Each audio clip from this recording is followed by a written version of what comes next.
Welcome to the Mets Pod, presented by Tri-State Cadillac. On today's show, I'm back from my wedding, and we have a lot to go through. The week that was, Kodai Senga's setbacks down on the farm. Of course, we bring our scoreboard predictions and review back.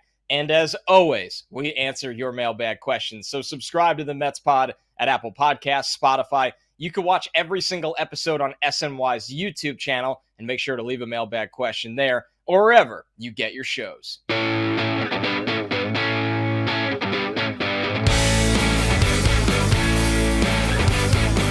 What's up, everybody? Welcome to the Mets Pod, presented by Tri-State Cadillac. Visit your Tri-State Cadillac dealer today and subscribe to the Mets Pod at Apple Podcasts, Spotify, or wherever you get your podcasts. If you'd like to drop us a review, drop us a mailbag question with that review. Watch us on YouTube and also ask mailbag questions in the comments under the show there as well. I'm back. We're back. Man, it has been rough for the Mets. So before we get into all the baseball that I know all of you have watched, Joe, you were at my wedding. I think we had a pretty great time.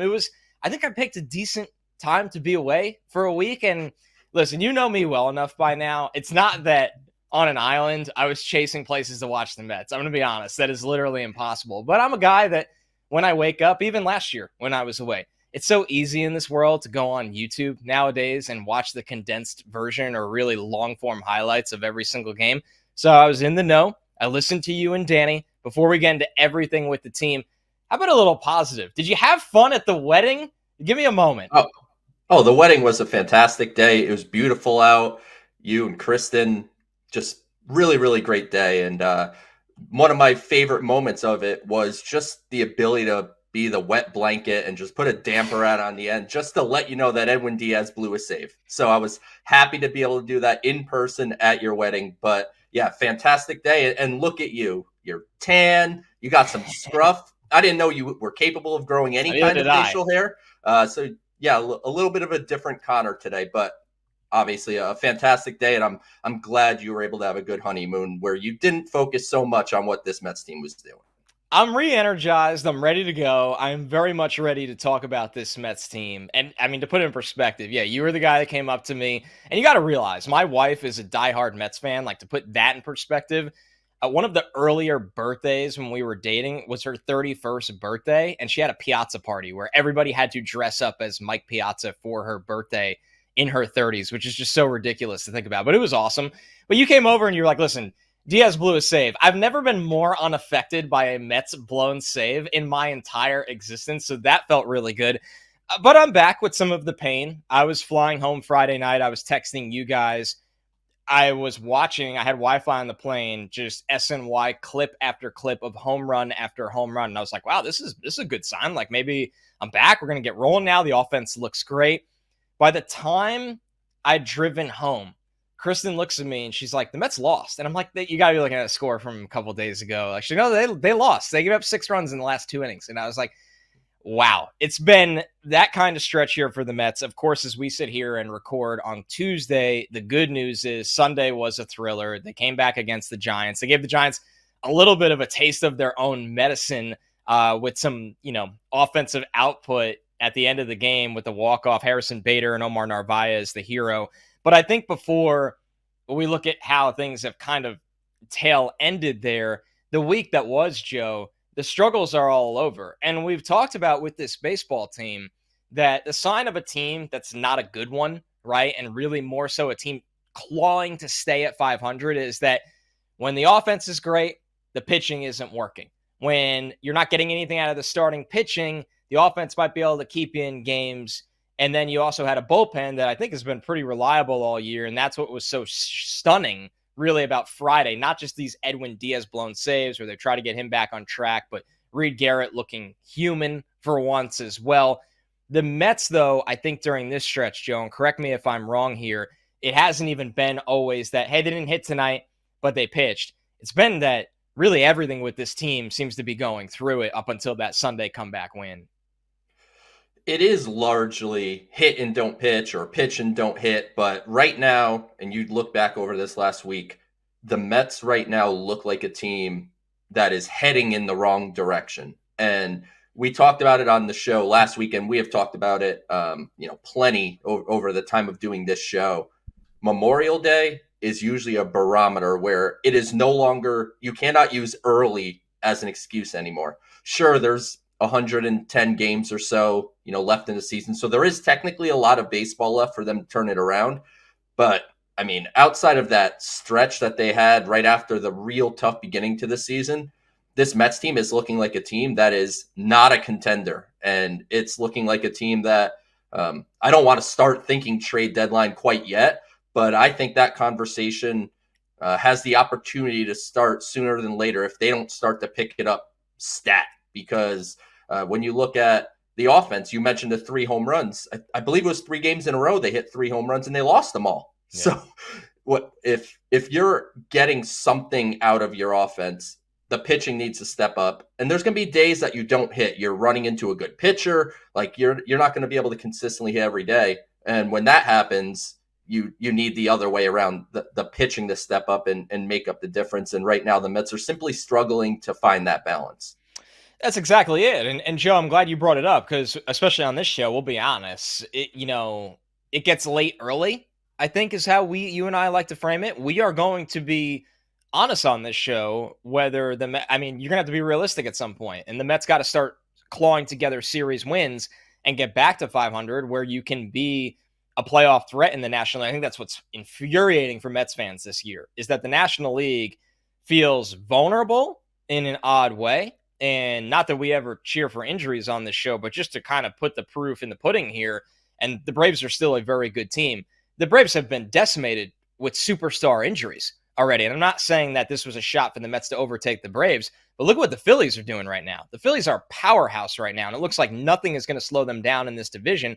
And the National League team-wide, those back-end wildcard spots are just wide open. And when you're blowing multiple saves, which is supposed to be the strength of this team, you can't afford to lose those games because the margin for error is so thin, where take away 3 of those blown saves, well, then the Mets are 25-27, and you sit here and you look at it and go, okay, you win a series, you're back at 500, and let's get healthy. Let's get Kodai Senga back, and we're going to get there in just a second. Let's get JD Martinez going full throttle. The bottom line is, Joe, and I hate that we have to have this same conversation. I mean, I've been away for what feels like 2 weeks, and we're having the same conversation. The Mets are going nowhere if Pete Alonso's OPS is under 800. The Mets are going nowhere if Francisco Lindor's OPS is under 700. The Mets are going absolutely nowhere if Jeff McNeil is not a major league caliber player. So I think just what it comes down to is the guys that are paid to, I don't want to say carry this team because I don't even think they've had to do that this year, but be capable above average players are not right now. There's just no way around it. And it was funny this morning. I was thinking about this because I think there's so many reactions to David Stearns and so many of them are often misguided. When you look at what Stearns is responsible for on this team right now, which is a barrage of 1-year deals, the team has to have an all-star candidate, right? They have to. I think Sean Manaea and Luis Severino are in that conversation, and they are 2 David Stearns moves right now where if you told somebody before the year, hey, Severino is going to make all 10 starts by Memorial Day and have a 3.22 ERA. Sean Manaea is going to make all 10 starts and have a 3.16 ERA right now. Christian Scott's going to be up with the club and already make 4 starts and have a sub-4 ERA. If you said that to someone, you'd be like, the Mets are hanging around. They're probably a couple games above 500. So this is on the backs of wildly disappointing performances from guys that have no business underachieving right now that were acquired or relied on heavily by previous regimes. And I think, Joe, to me, that's the most disappointing part of this entire season. When David Stearns made all these moves in the offseason, it was, fans saying that they were bargain shopping. But if you look up and down the roster in the players that David Stearns have acquired, he obviously didn't bat 1,000. Joey Wendell didn't work out. But and Adrian Hauser hasn't been obviously what he historically has been. And, maybe he'll be a benefit as a long reliever as David Peterson works his way back and you kind of, finagle the rotation going forward. But you mentioned Luis Severino and Sean Manaea. And then in the bullpen, Jorge Lopez has been good. Jake Diekman has been largely pretty good. So David Stearns, for everything he got for these small moves, and Tyrone Taylor obviously has provided value to this team. those moves have worked out. The problem with the Mets is the core pieces, and we hear this conversation on different outlets, and I certainly see it in my Twitter mentions because y'all are not shy to let me know what you think. But the core of this Mets team is the reason that this Mets team is 8 games under 500 right now, and they obviously have the doubleheader with the Dodgers later today, so their record could be 10 games under 500, or maybe they'll sneak out a doubleheader win. But the core being the problem is something that we just need to think about going forward. Obviously, Francisco Lindor and Brandon Nimmo, those guys are under such long-term contracts at such big money. Even if you wanted to, those guys aren't going anywhere. But you have decisions to make on Pete Alonso heading into the trade deadline. You have decisions to make on Jeff McNeil heading into the trade deadline. So it's unfortunate that we're having this conversation, but the core of this team is, of course, Edwin Diaz, who we'll get to in a second, but the core of this team is frankly what has let them down, and that is what makes it very infuriating, because if it would be one thing if Sean Manaea wasn't pitching well. Right. Or it'd be one thing if, Harrison Bader was hitting 205.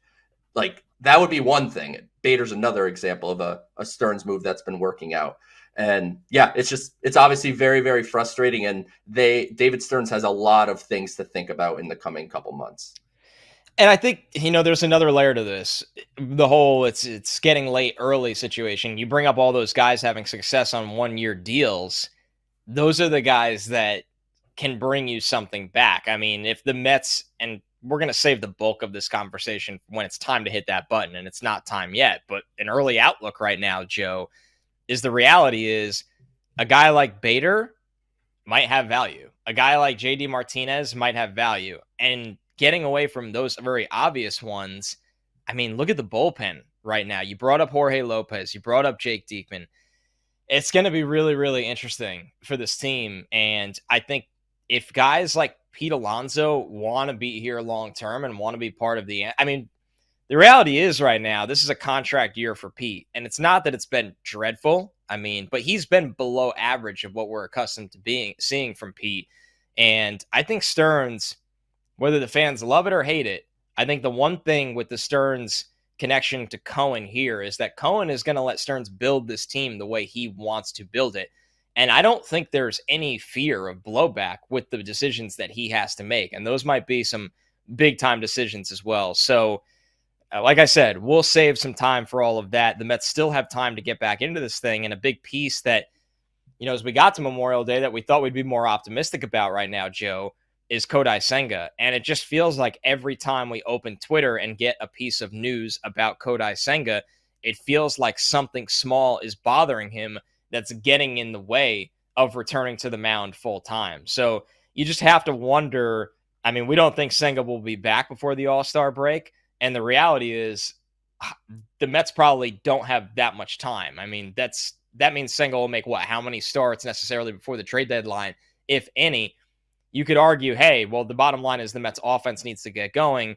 But you could throw back, we're excited about Severino and Manaea and Christian Scott, but the Mets need Kodai Senga in this rotation if they want to be a wild card team or anything remotely close to it. Yeah, Connor, with Kodai Senga, it feels like it's just almost setback after setback. It seemed like he was making good progress, and then he took a break for some mechanical work, which I haven't really heard of someone stopping a throwing program because they weren't comfortable with their mechanics. And then that led to some tricep tightness. And Carlos Mendoza said they sent them for imaging, and it was just a shot. And now a few days, we'll see if he could begin that ramp-up program. And as you said, having an expectation of prior to the All-Star break at this point is not particularly realistic because he has to go through a whole spring training. We talked about that back when he got hurt. It was like, all right, he's shut down for 4 to 6 weeks, but then he needs that build up. So it's really going to be, closer to 12 weeks. So at this point, I don't know when we're going to see Kodai Senga on the mound. I know he's frustrated. I know the Mets are frustrated, and they both want him on the mound, obviously, because as you said, he is the anchor of this rotation. But I'm going to tell you this too. If the Mets don't pick up their play and what's the rush? Just let Kodai Senga take his time, There make won't be sure one. he's 150% healthy before you put him back out there. Like, obviously, you don't want to hold him out for the sake of holding him out, but man, it's been a frustrating year for Senga, and it's clear as day that he will not be back anytime soon. No, and that's once again, like you said, Joe. The longer this goes on, I know guys will push the pitch, especially Senga, but if this is something that lingers and the Mets do go into sell mode and it's halfway through August, you have to ask yourself, what is the point at that point of really stepping on the gas if the Mets aren't in this race? We know Senga's a competitor. He might not feel that way, but the Mets are going to have to protect because he is somebody that is in the long-term fold, especially as he doesn't get to those innings. All right, we need to bring some positivity back here. Let's get into the latest with Christian Scott, Joe. It feels like this is someone that I guess I'll just frame it to you like this because you've watched the guy his whole career. Do you think he's meeting expectations through a couple major league starts, surpassing them, I don't think it's underachieving. It's hard to say that about a rookie with an ERA under 4 on a team that's just not very good right now. What have been your big picture thoughts on Scott now that he's legitimately a major league starting pitcher? I think Christian Scott is doing a good job of being Christian Scott. I don't think even his first outing in Tampa, he was not trying to do too much. And he is being Christian Scott to the point that he's allowing early home runs, just like he did in AAA. And then he's picking it up from there. So when I look at the way he's pitching, I think he's exactly as advertised. And I think there's certainly better starts to come from Christian Scott, but you see the location of the fastball. You see the ability to throw the 2 different sliders, the gyro and the sweeper, and he's mixing in that split change. And, whether Christian Scott ends up a frontline starter or not down the road, it is to be determined. But I will say you can't watch Christian Scott pitch and tell me that he is not a factor in the middle of the Mets rotation, when you look ahead to 2025. Yeah, it's going to be, once again, you're trying to get answers when you start to lose control of the season. And the Mets eventually, they've already done it with Christian Scott because they thought he was a guy that can help them this year, and he has. But that's going to trickle down to the entire Beatty Vientos conversation and somebody that I don't think the Mets need answers on for the long term because he's a massive part of it. And we've felt his presence gone. Is Francisco Alvarez, Joe, as he progresses in his rehab. It's not fair to say if Alvarez didn't get hurt that things would look different for the Mets right now because the Mets' problems are bigger than one player, one 22-year-old player. But the bottom line is, Joe, this is somebody that this, middle of the lineup, bottom of the lineup, and defensively have really, really missed. And I think the most underrated aspect, Joe, is the energy factor with Alvarez. I think he's that kind of guy that infuses life into a clubhouse. I could see a world where 2 years from now, say this roster looks a little different, and I think it's polite to say looks a little different. Alvarez might be the leader of this entire team with the kind of mental makeup he has.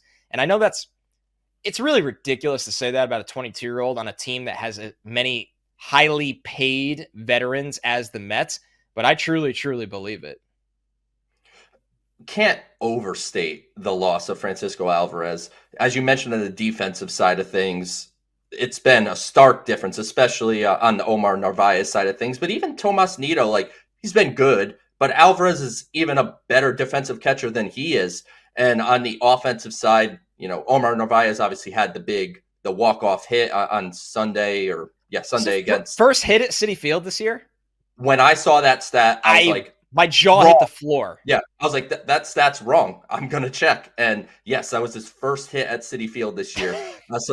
So the Mets really miss Alvarez. And, on this show, we always talk about the stats and we bring up the metrics and we talk about all those things. And sometimes the unquantifiable is a real thing. And that energy that Alvarez brings when he gets a big hit or when someone else gets a big hit. So while he's been in the dugout, hanging around with the guys, it's not the same as being in uniform and being a part of the game. So they miss him sorely, and it does appear he's making progress. He's taken batting practice a couple of times. So while we talk about Kodai Senga and his struggle in his rehab, it at least on the surface appears as if Francisco Alvarez is right on time with what the expectations were for him. Still a bit away. He's like a mid to late June type of return, but the Mets miss Alvarez, and regardless of where the season is at, they need him back.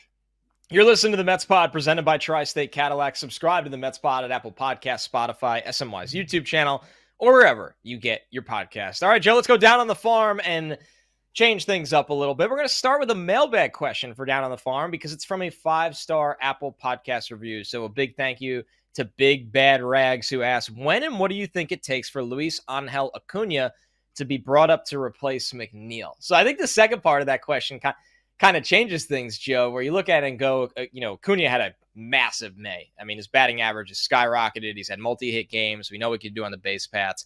To replace McNeil, Joe, feels like something that would be, let's not forget, McNeil's still under contract. I think it's tough to distinguish Acuna just being here and playing because you can move McNeil around, or Acuna being up here and saying, okay, the clock starts now on us turning over this roster and this diamond specifically. At this point, when it comes to Jeff McNeil, it's just such a tough spot because while he is versatile and you can play him kind of wherever you want to largely, you want to look at Beatty and Vientos at third base. You have Nimmo entrenched in left. You have Marte entrenched in right. So if Luisangel Acuna is coming up, it is to replace Jeff McNeil, and it's knocking him into a part-time role or, if we get closer to the deadline, a potential, trade situation.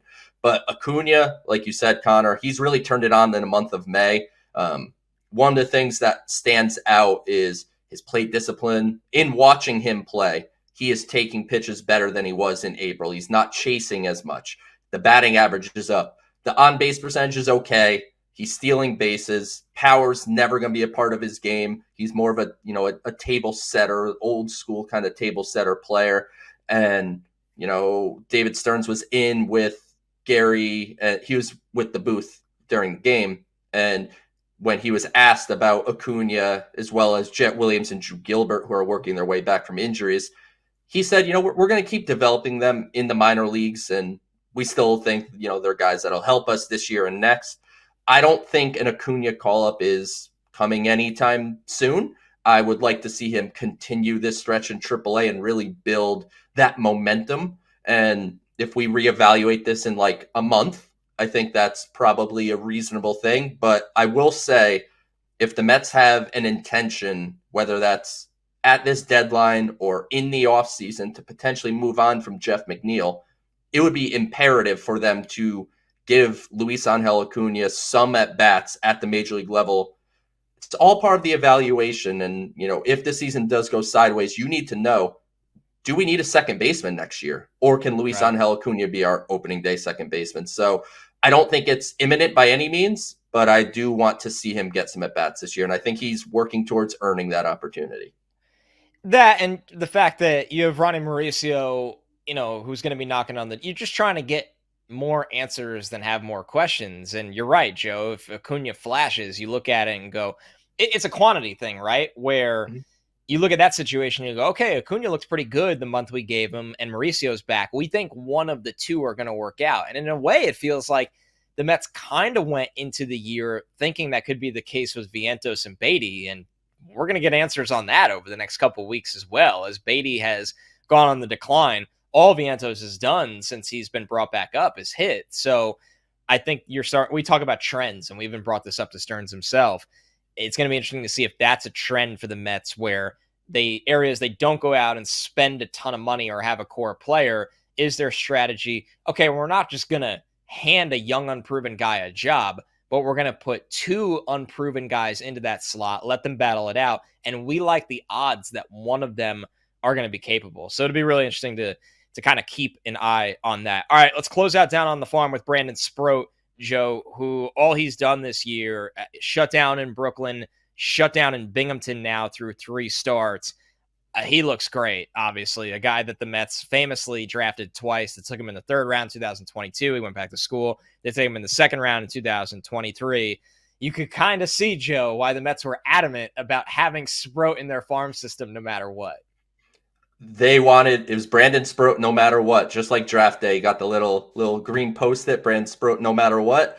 And he's been nothing but impressive this year. After the Mets drafted him, there was some questions about his fastball shape and kind of his third pitch. And I'm not saying he's solved all those problems, but he's he's a lot more four-seam fastball than he was in college, and that's been effective. The sweeper is looking like a good pitch, and his start on Monday against Harrisburg, which is the Nationals AA affiliate, he threw his second straight outing of 7 innings, gave up 1 run, and that is a lineup that has 3 former first-round picks, top 10 picks in it, with Dylan Cruz, who was number 2 overall last year, Brady House, and Robert Hassel, who the Nationals got in the Juan Soto trade. So he was facing, a lineup with at least 3 high-quality prospects, and he was able to kind of mow through them. So all things considered, Brandon Sproat came in with some questions, and he's answered a lot with an ERA under 1.5 on the season. Just a guy that's making a case as Christian Scott works his way graduating off prospect lists. Brandon Sproat's a guy that, on last week's show with Danny, I said Blade Tidwell will be my number 1 pitching prospect when Christian Scott graduates off. And while that's probably true, Brandon Sproat is certainly pushing to try to take that throne away from him. All right, let's get back to the scoreboard here. And to reset the score, Joe, you were up on the season 17-13. Surprisingly, we have tallied some points this year. I think in the past, we have been notorious slow starters. They'd call us the Francisco Lindors on the scoreboard here. For this week, 8 games, 3 against the Dodgers, 4 against the Diamondbacks, 1 against the Nationals. So a very large number of games, especially with the doubleheader because of the Dodgers. All right, Joe, let's kick this one off, and I'll toss it to you. Over-under push is set at just 1 for Brett Baty home runs, and we have to keep in mind here, Joe, his playing time is definitely going to decrease over these 8 games with Vientos being here. He hit a big home run over the weekend, but he's just still not consistently lifting the ball. So I can't confidently say that I think Brett Baty is going to hit a home run this week. So I will go under. I'm going under as well on this one all day. The next one, over-under push, is set at 2 for Mark Vientos home runs. Vientos looks great, but Joe, the question is, are they really going to take the training wheels off here and just let Vientos play every day? I think the clear-cut answer is no. I will push here, Joe. I think in 8 games, because he's going to be the first big bat off the bench. They love him against lefties. I think he can get to 2 home runs in these 8 games, Joe. I'll go under, and that's not a slight to Vientos. He is hitting the way I think you and I talked about the last 2 years, what he was able to if he were given opportunity. And he is getting more of an opportunity than he had previously. But I'll still go under on the home runs, but I do think he'll hit one. Mets starters going at least 6 innings, a classic on the Mets pod scoreboard. Over-under push is set at 3, Joe. What do you got? I'm a push. I think the Dodgers series is obviously tough. The Diamondbacks haven't exactly been the Diamondbacks that everyone went crazy over last season. Not been good. Not been good at all. So I'll push. And, a guy like Luis Severino has really pushed himself to get to those 6-inning marks. And Christian Scott it almost feels like he could almost easily get to 6 innings because of his efficiency. So I will push and say 3 will do at least 6. I'm going to piggyback with you on this one. You got 8 games. You feel like Sevy, Scott, maybe Manaea, maybe a surprise somewhere along the lines. You're not even trying to go 500 on guys making it to 6 innings. I'll push as well. I like the number at 3. Well-placed casino number there, Jeff. Yes or no, will Nolan McLean, Cowboy Ohtani, hit his first Double-A home run by our next show? Joe, I will say yes. I think the Cowboys got one, a power stroke in him this week at Double-A. We know he could do it all. I think it's time for him to hit that Double-A home run. I'll say no, because I think we've done the same thing twice, but when it comes to batted ball data, no one really in the Mets system mirrors what McLean is capable of when he actually hits it. So I won't be shocked if you take this one, but just to be different, I will say no. Yes or no, will Christian Scott get his first major league win by our next taping? Yeah. I mean, it's overdue. He's pitching well, and they have to win. What does he have, one start sometime in these 8 games, though? Or am I off? Does he have 2? Man, now you're asking the tough questions. I have no idea, but Christian Scott's gonna get a win. If he has 1 start, he's winning that one. Okay, so you're confident. I am checking the date. I'm gonna say no. And it's not that I don't think Christian Scott hasn't been good, because he has been very good. I just don't have the faith in the Mets hitting or bullpen, because you need both to get it done right now in this stretch to get Christian Scott his win. And like I said, like you said on the last one, let's break it up a little bit. Let's close it out with this. Over-under push is set at 4 for Mets wins, Joe, and I am taking the 500 stretch. I think the Mets win 4 of these 8 games. I think when you look at it, I think they're going to take 1 from the Dodgers. They're going to split in the Diamondback series of 4 games, and I think they could beat the Nationals in the first game. So I see 4 wins for the Mets out of 8. I thought I was going to be optimistic in saying a push because this show's been a bit of a Debbie Downer. But I will push as well and also say 4. And it's one of those things that they need to try to get off the schneid. And even 500 over this 8-game stretch is a step in the right direction, even if it doesn't impact their number of games under 500 on the season, it at least maybe is building some semblance of momentum. All right, let's close this out with the mailbag questions, both from YouTube today. This one from NY Mets fan 1226. Is it time to take a step back and say we had way too high expectations for Edwin Diaz this year? Everyone was basing their expectations on a historically amazing season 2 years ago and practically paying lip service to the fact that he missed an entire year to a major injury last year. I'm still confident that he will end up with a solid season, but the collective we seem to had way too high expectations based on one unbelievably incredible season. So first off, I think this is really fair. And I didn't think Diaz, we had to make predictions kind of jokingly, but very seriously when we all had dinner together down at spring training, literally like a ton of people from SNY. And Joe, you're kind of laughing at me when I said like 29 saves or something for Diaz. And I think the reality was the Mets not only were going to have to be much better to put him in save situations, but I think I overlooked the fact that it is going to take a little bit for him to get back to himself after being away from the mound for a year, while also having to rehab a significant lower body injury. And I think, Joe, there's a little bit of me that when we sat down behind home plate and watched him throw in spring training the first day he threw, he looked like he didn't miss a second last year. And you forget that in an actual game situation, there's adrenaline, there's all kinds of different things, there's different level of fatigue. So I think that, one, you can't write off Diaz after he's pitched 20 games this season, because the next 20 he can have a 2 ERA and everything kind of looks right. And he's striking out people. It's not like his strikeouts are down from 2022, but that's to be expected. I think this is a fair point, Joe, that maybe expectations for Diaz were a little too high, but I also think that to see him look vulnerable when he's slammed the door on teams in big moments so often, I think has been a little shocking for everybody no matter what, because it's still Edwin Diaz. I do think it's a very fair question. And I think in a way, yes, right? I think we almost took it for granted that Diaz was going to bounce back and not even necessarily be 2022 Diaz. I don't think there's anybody that really thought that. I mean, the 2022 Edwin Diaz season is one of the better relief seasons in baseball history. So that's not something I don't think too many people were like, yeah, he's just going to be 2022 Diaz.